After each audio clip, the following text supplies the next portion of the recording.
സുനിൽ വ്ലോഗ്സിന്റെ മറ്റൊരു വീഡിയോയിലേക്ക് എല്ലാവർക്കും സ്വാഗതം. ഞാൻ സുനിൽ പത്തനംതിട്ട. വീഡിയോ ആദ്യമായി കാണുന്നവർ സബ്സ്ക്രൈബ് ചെയ്യാൻ മറക്കാതെ ഇരിക്കുക, ബെൽ ബട്ടൺ പ്രസ് ചെയ്യുക, അതുപോലെ ലൈക്ക്, ഷെയർ, കമന്റ് ചെയ്യുക. പത്തനംതിട്ട ജില്ലയിൽ കോന്നി വകയാർ കേന്ദ്രമാക്കി നടന്ന കേരളത്തിലെ ഏറ്റവും വലിയ സാമ്പത്തിക തട്ടിപ്പുകളിൽ ഒന്നാണ് പോപ്പുലർ ഫിനാൻസ് തട്ടിപ്പ്. ഏതാണ്ട് 3000 കോടി രൂപയുടെ തട്ടിപ്പാണ് ഇതിൻ്റെ ഉടമകൾ നടത്തിയത്. ഏതാണ്ട് 30,000-ഓളം നിക്ഷേപകർ ഇവരുടെ തട്ടിപ്പിന് ഇരയായിട്ടുമുണ്ട്. പോപ്പുലർ ഫിനാൻസ് തട്ടിപ്പിനെ സംബന്ധിച്ചുള്ള അപ്ഡേറ്റ്സ് നമ്മുടെ ചാനൽ വഴി നിക്ഷേപകരെ സമയാസമയങ്ങളിൽ അറിയിച്ചുകൊണ്ടിരിക്കുന്നുണ്ട്. കഴിഞ്ഞ വീഡിയോ അപ്ഡേറ്റ്സ് ഇതിനോടകം തന്നെ എല്ലാ നിക്ഷേപകരും കണ്ടിട്ടുണ്ടാകുമെന്ന് വിശ്വസിക്കട്ടെ. പോപ്പുലർ ഫിനാൻസ് നിക്ഷേപകർക്ക് എത്രയും പെട്ടെന്ന് ഒരു അനുകൂല വിധി ലഭിക്കുവാനും ആശ്വാസധനം എത്രയും പെട്ടെന്ന് ലഭിക്കുവാനുമുള്ള ശ്രമങ്ങൾ നിരന്തരമായി നിക്ഷേപകരുടെ ഏറ്റവും വലിയ സംഘടനയായ PFDA അഥവാ പോപ്പുലർ ഫിനാൻസ് ഡെപ്പോസിറ്റേഴ്സ് അസോസിയേഷൻ നിയമ പോരാട്ടം നടത്തിക്കൊണ്ടിരിക്കുന്ന വിവരം നിക്ഷേപകർക്ക് അറിവുള്ളതാണല്ലോ. ബഹുമാനപ്പെട്ട കേരള ഹൈക്കോടതി ഡിവിഷൻ ബെഞ്ചിൽ കേസ് നമ്പർ 453/2021 പ്രകാരം PFDA ഇതിനോടകം തന്നെ ഏതാണ്ട് 12ഓളം കേസുകളിൽ അനുകൂല വിധികൾ സമ്പാദിച്ചു കഴിഞ്ഞിട്ടുമുണ്ട്. പക്ഷെങ്കിൽ ഈ കോടതി വിധികൾ ഒന്നും തന്നെ അതിൻ്റെ യഥാർത്ഥ ഗൗരവത്തിൽ നിക്ഷേപകർക്ക് അനുകൂലമാകുന്ന വിധം ഇംപ്ലിമെൻ്റ് ചെയ്യാൻ കോമ്പിറ്റൻ്റ് അതോറിറ്റിക്ക് ഇതുവരെ സാധിച്ചിട്ടില്ല എന്നുള്ളതാണ് ദുഃഖകരമായ ഒരു വസ്തുത. ഇപ്പോഴത്തെ കോമ്പിറ്റൻ്റ് അതോറിറ്റിയായ ശ്രീ വിശ്വനാഥ് സിൻഹ IAS വെർച്വലായി 19/11/2025 ബഹുമാനപ്പെട്ട ഹൈക്കോടതി ഡിവിഷൻ ബെഞ്ച് വിളിച്ചു വരുത്തി കാര്യങ്ങൾ ആരായുകയും ചെയ്തിരുന്നു.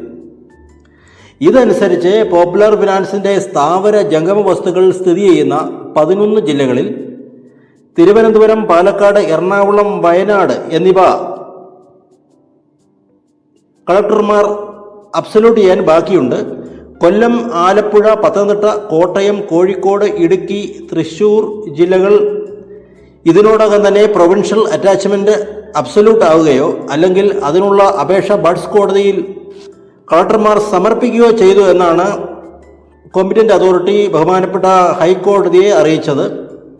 ഇനിയും ബാക്കിയുള്ള ജില്ലകൾ അബ്സല്യൂട്ട് ആകാനുള്ളത് തിരുവനന്തപുരം, പാലക്കാട്, എറണാകുളം, വയനാട് എന്നിവയാണെന്നാണ് അദ്ദേഹം ബഹുമാനപ്പെട്ട ഡിവിഷൻ ബെഞ്ചിനെ അറിയിച്ചിരിക്കുന്നത്. ഇതിൻ്റെ അടുത്ത സിറ്റിംഗ് 28/11/2025 മാറ്റി വെച്ചിരിക്കുകയുമാണ്.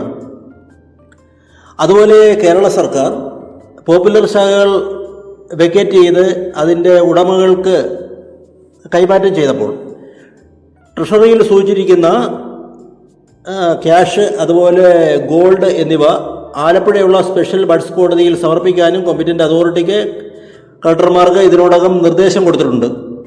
അതുപോലെ എൻഫോഴ്സ്മെൻറ്റ് ഡയറക്ടറേറ്റ് അതായത് ED കണ്ടുകെട്ടിയ 65 കോടി രൂപയുടെ കോമ്പിറ്റൻ്റ് അതോറിറ്റിക്ക് കൈമാറാനുള്ള കേസ് എറണാകുളം PMLA കോടതിയിൽ ഇപ്പോൾ ആ കേസ് നടന്നുകൊണ്ടിരിക്കുകയാണ്. Prevention of money laundering act പ്രകാരമുള്ള കോടതിയാണ്. ആ കേസിൻ്റെ തീരുമാനം ഇതുവരെ ആയിട്ടില്ല. എത്രയും പെട്ടെന്ന് ആ കേസിൻ്റെ തീരുമാനം കൂടി ആയിക്കഴിഞ്ഞാൽ ഈ 65 കോടി രൂപയും തിരുവനന്തപുരത്തെ കോമ്പിറ്റൻ്റ് അതോറിറ്റിയുടെ പേരിലുള്ള വെള്ളയമ്പലത്ത് തുടങ്ങിയിരിക്കുന്ന SBI അക്കൗണ്ടിൽ എത്തിച്ചേരുമെന്ന് നമുക്ക് പ്രതീക്ഷിക്കാം.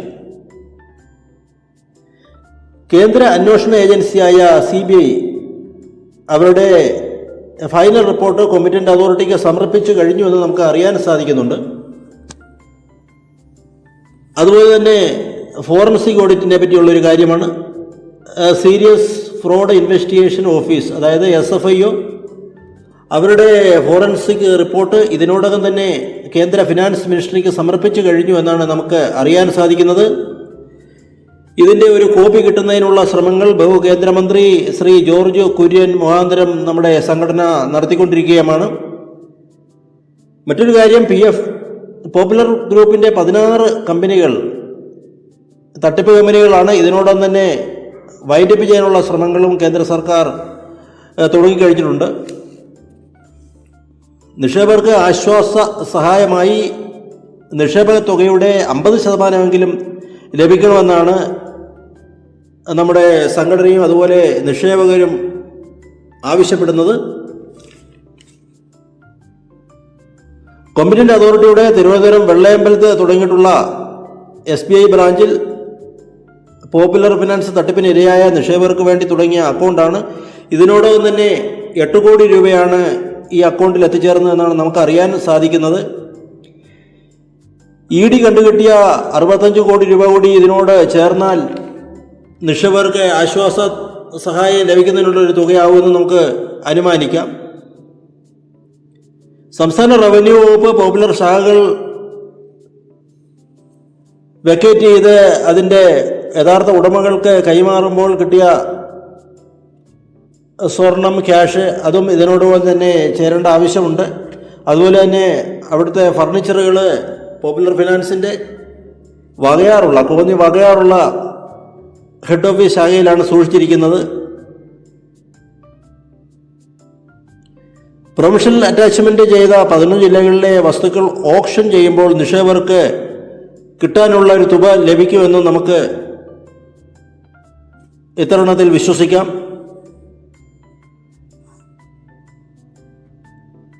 പോപ്പുലർ ഫിനാൻസിൻ്റെ 18 ആഡംബര വാഹനങ്ങൾ ഓൺലൈനിൽ ഓപ്ഷൻ ചെയ്തു എന്ന് നമുക്ക് അറിയാൻ സാധിക്കുന്നുണ്ട്. ഈ ഇനത്തിൽ ഏതാണ്ട് 80 ലക്ഷം രൂപയും ലഭിച്ചു എന്നും നമുക്ക് അറിയാൻ സാധിക്കുന്നുണ്ട്. ഏതാണ്ട് 100ഓളം നിക്ഷേപകരാണ് പോപ്പുലർ ഫിനാൻസ് തട്ടിപ്പ് നടന്ന ശേഷം നമ്മളെ വിട്ടുപോയിരിക്കുന്നത്.